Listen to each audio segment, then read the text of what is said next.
All right. Hey, this morning we are going to be talking about kind of an interesting topic as we are going through the book of John. We're actually going to talk about being a slave.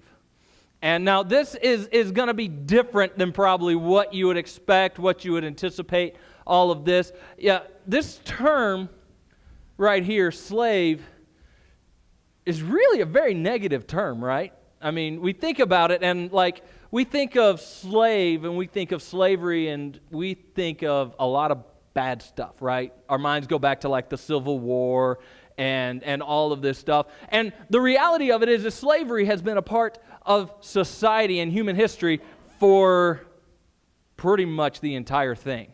In fact, it still happens today, but in different countries, or they make it appear different ways, all of this. And slavery was not something that was uncommon in the Bible, and it's something that they talk about, but we're going to talk about being a different kind of slave. We're going to be talking about what it means to be a spiritual slave. Now, if I can just be honest, we hate the idea of somebody telling us what we can and can't do, right? I mean, I don't know about you, but when somebody comes to me and they're like, you can't do that, my usual response is, watch me, right? It's like my kids. I say, you can't do this. And especially Benaiah. And most of you who know Benaiah know this, okay? It's like we're in Dairy Queen yesterday, and he thinks it's great to take a lick of ice cream and then stick his tongue out at us. And I'm like, you need to stop. And he's the one, and I love him. And, this kid's going to be just a fireball. I know it. And he looks at me, and he takes another lick, and he sticks his tongue out again. And you know what I did? I hit him over the head with a plastic spoon. That's what I did. Just reached over and bop, and he just, and he gets so defeated because he got in trouble. And the wonderful thing, here's what I got to be honest, what I love about Benaiah. Some people come up to us and they're like, oh, he's going to be your troublemaker. He's going to be this. He's going to be that. No, he's not. He's going to be the best kid in the world, and he's going to be the one who gets on fire for God and just absolutely pushes everything else to the limits, And I'm good with that. But we struggle. Benaiah right now struggles with having to obey, right? That word obedience just rubs all of us the wrong way. I mean, if we're just downright honest, I get the biggest kick out of it whenever I do some sort of counseling or marriage counseling or something, which I haven't done very much, thank God. But, and they go in and they're talking about their vows, and usually there's a part in there where the woman is supposed to say, to love, honor, and obey. And it usually ends up with smirks going across either end because they know it's not going to happen. And if the husband, being ornery, turns around and says, you need to remember that part, usually he gets kicked or kneed or something else that, we don't like obedience. We don't. There's something inherently in us that we desire to break or at least bend and see how far we can bend the rules. That's why if you're out on the interstate and the speed limit is 75 miles an hour, we go 80, right? Because it's just low enough that we're not going to get in trouble, but it's still going faster than we're supposed to, right? Can we just be honest about it? All right. If you're one of those weird people who drive 65 no matter what, dear Lord, get off the road. Anyway, and we push the limits and we want to do that, and we don't like always being obedient. And growing up, I was the kid who obeyed everything. And I remember when all of a sudden something clicked in my head that if I wanted to, I could do whatever I wanted. Now usually that leads to bad things. Fortunately, my parents beat enough wisdom into me that I didn't, and I still followed most of the rules. But I began to learn that if I wanted to bend the rules, or if I wanted to break them, I could. Because let's face it, I mean, I was a teenager when I realized that, and it's I'm a teenager. They can't control me. They can try, but they can't control me. And we like that. Especially in our culture in America, we are the type where like movies like Braveheart just get us, and where William Wallace is stretched out on the thing and screams out freedom, like we either start cheering or start crying because it just touches us one of two ways, right? And we love the idea of we fight for our freedom. But one of the things that we're going to look at and examine is, are we ever truly free? Is it possible for us to be completely free? Or are we always, in one sense or another, a slave to something? That's what we're going to look at. Are we ever truly free? Or are we always a slave to something? So we're going to be in John chapter 9. Okay? And really one of the questions that we've got to understand and we've got to realize is a lot of times you and I, we feel in some senses that we aren't completely free. Okay? For some reason, there's habits in our life that we want to get rid of. There's things that we don't like. You know, whatever it is, whether it's, you know, maybe it's your family that you're like, I wish I wasn't a part of that group of people. Or maybe it's an addiction you have. Maybe it's smoking. Maybe it's drinking. Maybe it's whatever. Maybe it's a drug addiction that you're like, I wish I could get away from it. Maybe, I don't know. The inherent question that we end up coming back to at the very beginning is, why am I the way that I am? Right? Like if you're like me, you try to break a habit, you try to get past something, whether it's sin or not, and you get frustrated and you're like, why am I the way that I am? Why am I this way? Why do I struggle like that? Now, some of us come up with excuses on why we are the way we are. And you might be sitting there going, no, I don't ever do that. But how many of you sit there and go, well, if you knew the family I came from, or it's just the Irish blood in me, or what, right? Or this is just how my family, this is just who I am. We ask the question, why am I the way that I am? Why am I like this? Why am I who I am? So that's also part of what we're looking at. But John chapter 9, we're going to look at a couple different passages in all of this, okay? So John chapter 9, verses 1 through 3 says, as he passed, him being Jesus, as he passed by, he saw a man blind from birth, and his disciples asked him, Rabbi, who sinned, this man or his parents, that he was born blind? Now, a popular belief at that time was that sin brings about sickness, which is true. But most people believe that if you did something wrong, you or your children would be cursed with some sort of sickness. Sometimes that's true, sometimes it's not. Okay? Let's face it, there are consequences to our actions. So the disciples see a man who was born blind, and they ask him, they say, who sinned? Like, who messed up this guy's life? You know, he was born this way, so is it because of some sin he was going to commit down the road? Or was it something else? Was it something his parents did? Was this a punishment to his mom and dad for this? You know, it's an honest question. It's something they believe. And Jesus responds in the most disturbing way possible, in my opinion. And this is how he responds. Jesus answered, it was not that this man sinned, or his parents, but that the works of God might be displayed in him. Now think about that for a little bit.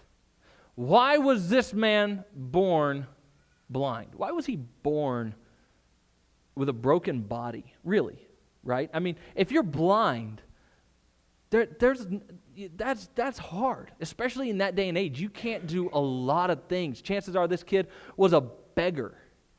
And they're like, why was he born this way? And Jesus' response was, he was born this way so that the power of God could be manifested in his life. Now let's just be completely and totally honest with each other. None of us likes that answer, right? I mean, that's like really a crappy deal if you think about it, okay? You mean this kid was blind And we know he was of age to actually go to the temple and do all of this stuff. So he was an adult at this time. So he was, 18, 19, 20 years old. He spent 18 to 20 or so years of his life sitting on a corner blind with his parents having to deal so that the glory of God and the power of God could be displayed in his life. That's junk, right? I mean, if we're honest, that doesn't seem right. That doesn't seem fair. That doesn't seem like something a loving God would do. Why would that happen? But here's the thing that we've got to understand, okay? Being blind is not the end of the world. It's not. And there's many of us in here that were born into much worse situations than just being born blind. Maybe you were born to parents who were addicted to drugs. Maybe you were born into a family with an abusive father.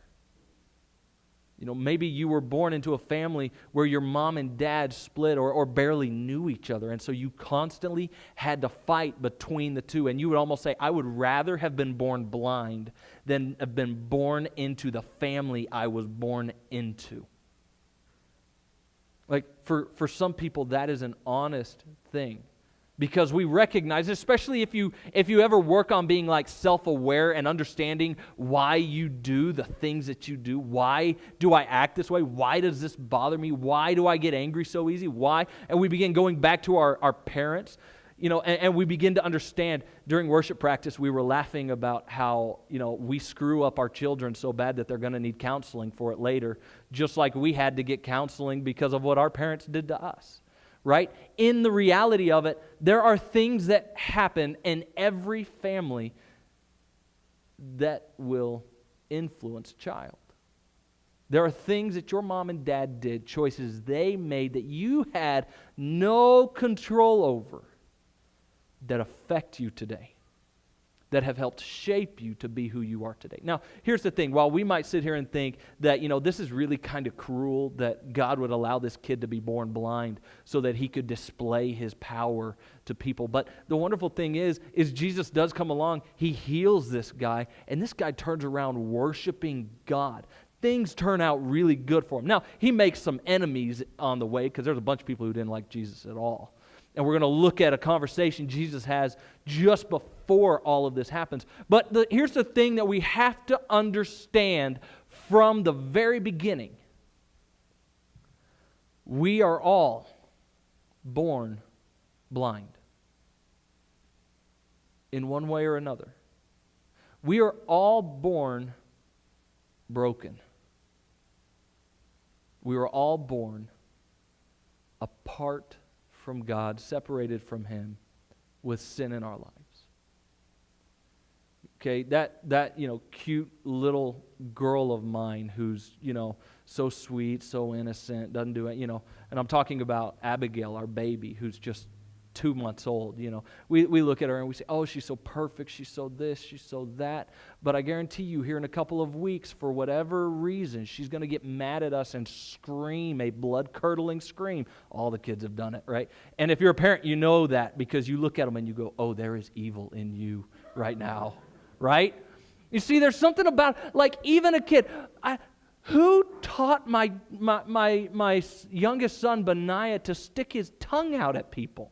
Like, I don't know, he was doing it to other people around us. Who taught him to go up and bite and take chunks out of his sister's arm, right? Who taught him that? I don't know. And why do they scream at each other constantly? Why? Because they are sinful humans. They were born broken. Because I was broken before them, and my parents were broken before me. And going all the way back to the very beginning. Now, we don't like talking about that. We like the idea that a child can be born and is born perfect, and if you do everything just right, then they will be perfect. But that's not the case. A child is born completely separated from God. Now, God shows grace and God shows mercy and God does all of that. And we, I don't want to get into some of the conversations that come along with that right now. That's for another time and a much lengthier conversation. But we have to know that we were born broken. So when we ask that question, why am I the way that I am? It's because you were born broken. Why do I like to bend the rules? Why do I like to do these things that are bad for me? Why do I like to smoke? Why do I like to drink? Why do I like to do drugs? Why do I like this or that or the other, whatever? Why do I like that? Why do I keep going back to that? Because you are a broken human being. Just like I am. Just like the person sitting next to you. Just like all of the kids upstairs. Just like everybody. We are all broken. And we've got to come to that understanding. Now, we're going to jump back a little bit. We're going to go to John chapter 8. And we're going to be reading starting at verse 31. Jesus begins talking to some people who were believing in Him. And he gives us some truth that is so, so good. And we're going to look at it. It's this whole idea of being a slave. And we're going to talk more about that. But we had to first understand that we were broken, and we were allowed to be broken, born broken in such a way so that the power, the might, and the glory of God could be displayed in our lives. Okay? Why were you born broken? Why were you born the way you were? Because Jesus wants to do something in you that's going to display His power to the people around you. Okay? That's why. That's why. So let's look at this passage just before in John chapter 8. Verse 31 through 36 is what we're going to read. So Jesus said to the Jews who had believed in Him, if you abide in my word, so if you stay in my word, if you follow my word, that's what that abide means. You are truly my disciples, and you will know the truth, and the truth will set you, here's our favorite word, free. Right? We like that word. If you abide in my word, you are truly my disciples, you will know the truth, and the truth will set you free. Now, real quick, we take that passage out of context all the stinking time, right? Like, if you lie about something, and maybe you've done this with your husband or wife, maybe they've been like, I lied to my boss. Okay, well, what did you say? Well, I said this and that, and now I'm kind of in a quandary. Things aren't, because I said I did one thing and I really didn't, or I said I didn't do one thing. Now this guy's getting fired, and whatever it might be. And you're like, I feel so guilty. I feel all this. So then we turn around and we'll be like, well, the truth will set you free, right? We take it completely out of context because the truth that Jesus is talking about that's going to set you free is Him. It's not telling the truth. That's not what we're talking about. We're not talking about, be honest, tell the truth, don't lie, though those are all good things. That is not what this passage is saying. The passage is saying, if you follow Jesus, He, being the truth, the only true thing we can really rely on, He will set you free. Now, I love the response of these guys who are following Jesus because they're just so arrogant sometimes. I mean, they just are. And they answered Him, we are offspring of Abraham and have never been enslaved to anyone. So how is it that you say you will become free? That would be about like you and I, if Jesus were to come to you and say, if you abide in my word, if you are my disciples, then you will know the truth and the truth will set you free. And you're like, I'm an American, okay? I was born free, we fight for freedom. This is what we're all about. And you go on like, because of your heritage, because of where you were born, because of whatever, you're like, I have to be free because of where I was born, because of who my mommy and daddy are, whatever. And that's essentially what they're saying. Hey, we're children of Abraham. We're Jews. Okay? We're the ones that God decided to establish a covenant with from the very beginning. We're the ones that God chose. We're not slaves to anybody. Now that, never been enslaved to anyone, that was completely untrue. They didn't even know their history. But then they turn around, how is it that you say you will become free? So why are you telling me that I will become free? Because here's what we've got to understand. You can't free somebody who's already free. Right? You don't walk up to somebody who's just walking around and be like, you're free. You don't do that. You go and you open a cell, you unlock chains, you do something and you tell them, now you are free. So why would Jesus be telling them, essentially, that you are not free unless you know and abide in my words? Let's look at how Jesus responds to them. Jesus answered them, truly, truly, I say to you, everyone who practices sin is a slave to sin. The slave does not remain in the house forever. The Son remains forever. So if the Son sets you free, you will be free indeed. Everyone who practices sin is a slave to sin. Like, that's a rough deal, right? Because if you and I were to just, be real honest, we all sin. Like, each and every one of us. We're like, yeah, man, I messed up good before I got here this morning, It's like, we all know that we're broken, we're sinful. So what Jesus is saying to us is that we're slaves to sin because we sin? And the short answer is, yep, that's what he's saying.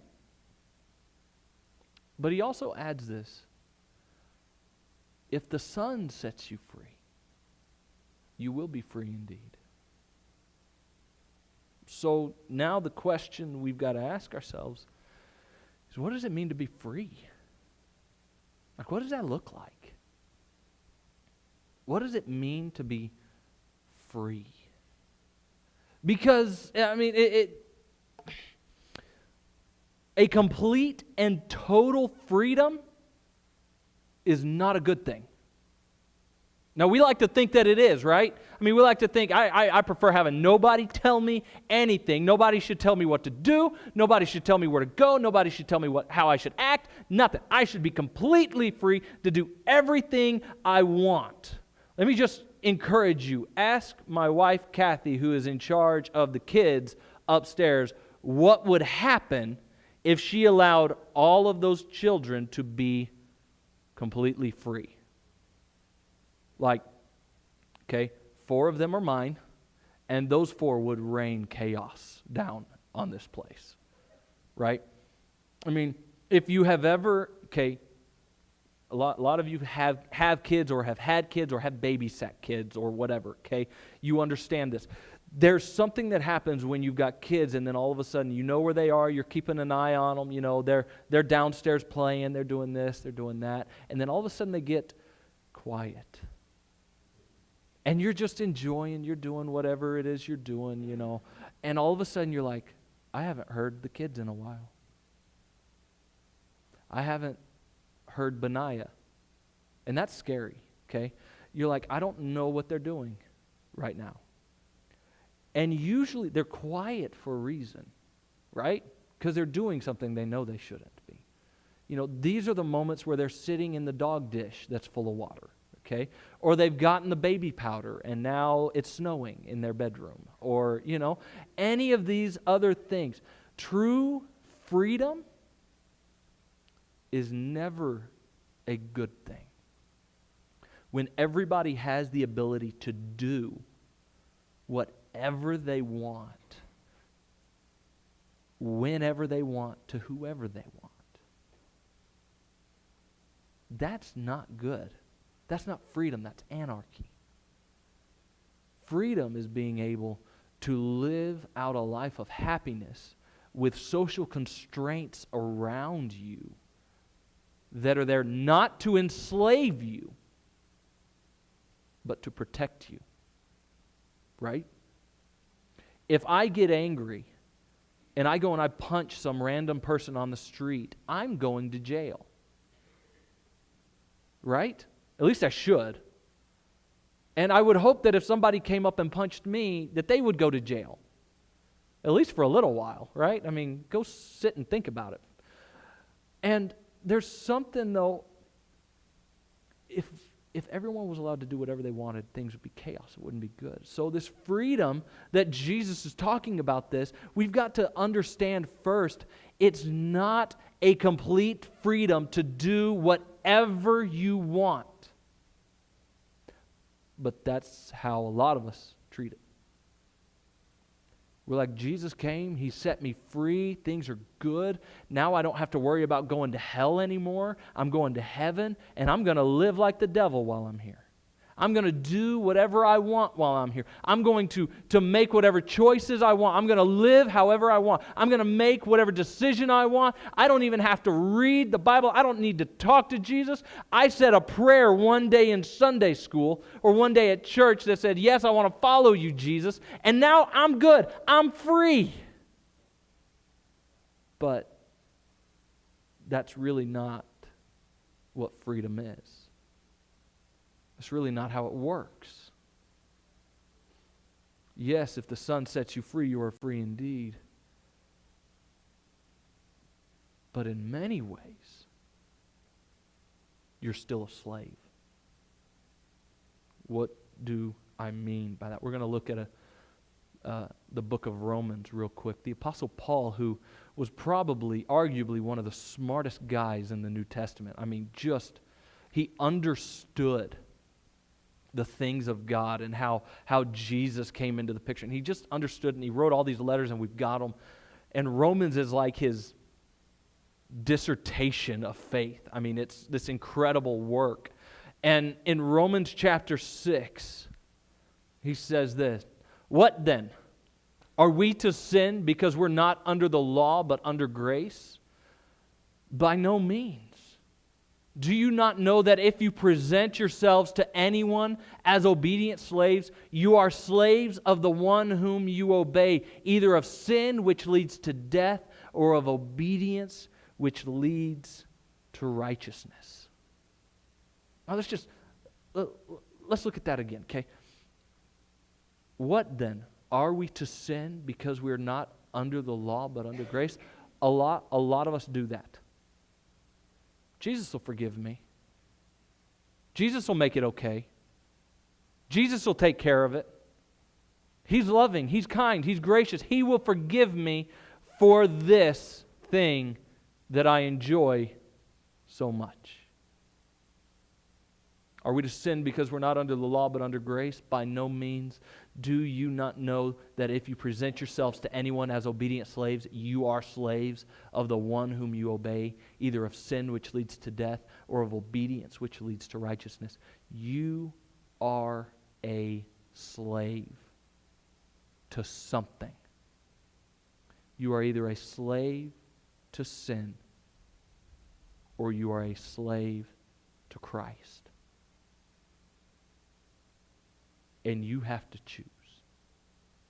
You get to make that choice because it's based on the one you serve. Now, let me just clarify something for all of us in here who are a little bit panicked because we've all messed up. Some of us messed up this morning. Some of us messed up last night, whatever. And we're sitting here now going, well, I guess I'm a slave to sin because I mess up. But here's the thing. Here's what you got to understand about this passage, okay?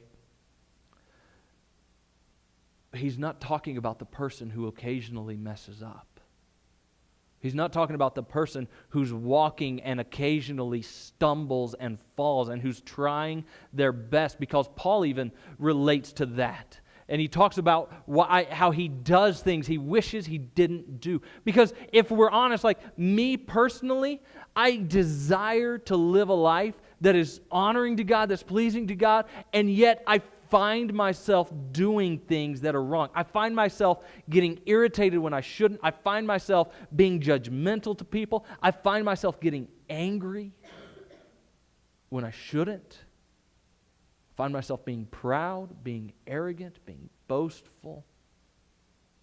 I find myself lying. I find myself doing all these things, and I sit there and I go, so does that mean I'm a slave to sin because I mess up? And the answer is no. Because the thing about it is even though we mess up, even though we make mistakes, even though we do that, we are still striving to serve Christ. Now, if I were to sit there and say, you know what? I know that this is wrong. The Bible told me that I see in here that this is wrong. But you know what? God will forgive me later for it. It's okay. He's already saved me from that. So I can now do whatever I want. See, the truth of the matter is you are making yourself a slave to your sin by saying, I'm going to do that. And I'm just going to go with it. And you're not struggling against it. You're not trying to fight it. You're not doing any of that. You're just saying, this is who I am. And you don't strive to be what Christ has called you to be. But you strive simply to just get by. To just barely make it. Your master will determine your destiny. The one whom you serve, the one that you are a slave to, will determine your destiny. We're going to look at what that means.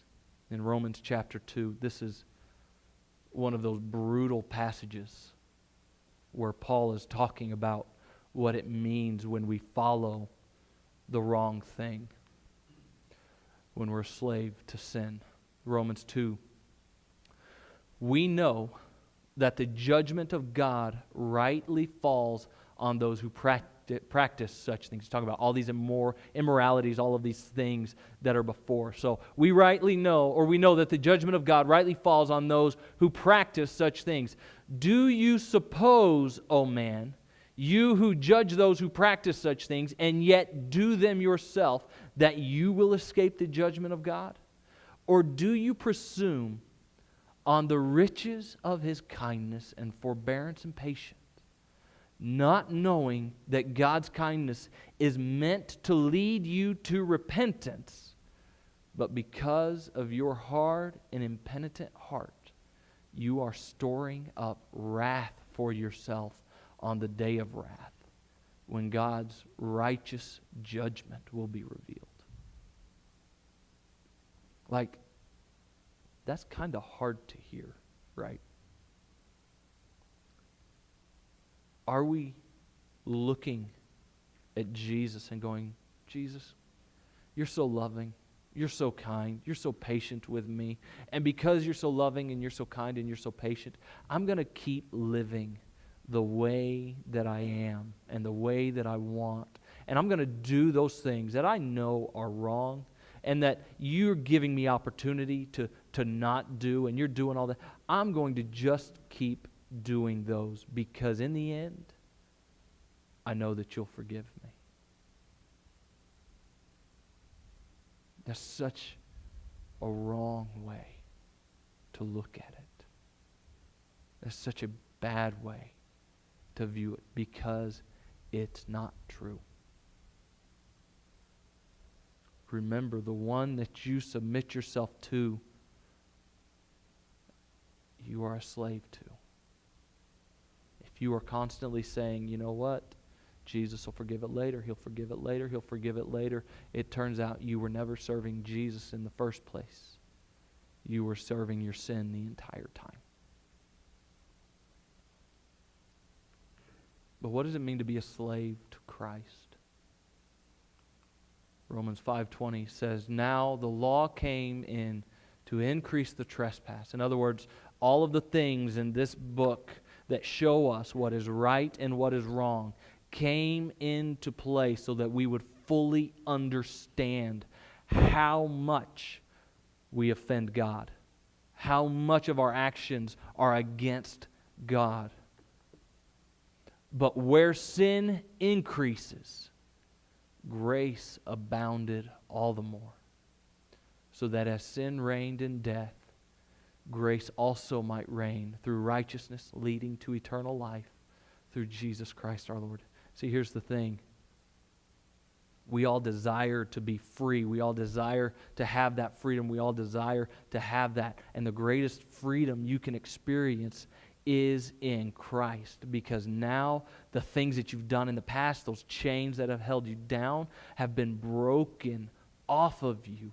And now you are free to live and to thrive and to exist exactly how God declared it. Not with a complete freedom where you've got a free ticket to do whatever you want. That's not how it works. Instead, it is the ability to live within the constraints that God has given you for your benefit. Now you have freedom, as you can only have through Christ. So here's the thing we've got to ask. You obey the master you wish to follow. So I want to challenge you, follow Christ. Some of you, I'll just be honest, have not made that choice. Some of you haven't. Some of you may have said a prayer years and years ago. Some of you may have said, you know what, I like Jesus, I'm going to follow him, and you're going for that. But in your life, in the things that you do, you're proving you are not a slave to Christ, but you're a slave to your passions. You're a slave to your family. You're a slave to the evils of your heart. You're a slave to even yourself, as you just constantly try to make yourself happy, as you constantly try to appease yourself. But the reality is, no matter what, you are a slave. But you do get to choose who your master is. And you can make a good choice. See, one of the horrible things about slavery that we hear about in history books and all of this was how brutal some of the slave masters were, especially before the Civil War. It's absolutely ridiculous. They would beat their slaves, they would abuse them, they would torture them, they would make them have kids and then turn around and sell the kids for profit. It was disgusting. And slavery was wrong, and I don't want to ever get that confused, but there were those who they would have slaves, and they would treat them good. And they would be kind. And there were many who even during the Civil War, while it was going on, would tell them, you are free to leave. I won't stop you. You're free to go. If you want to leave, you can leave. And then some of them would actually stay. You see, we don't even think about what it means to be a good master and how we can serve a good master. Jesus is a good master. He's a loving Savior. Does he tell you what to do and what not to do? Yeah, he does. And you know what? Kids who are good kids had parents who told them what to do, what not to do. Kids that are complete brats didn't.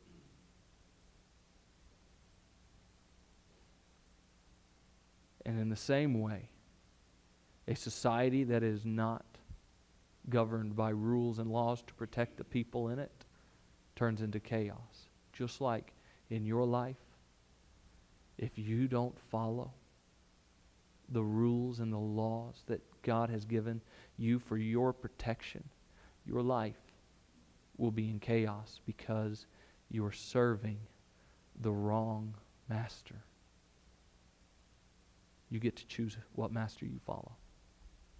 And some of you need to honestly evaluate yourself and say, who have I been following?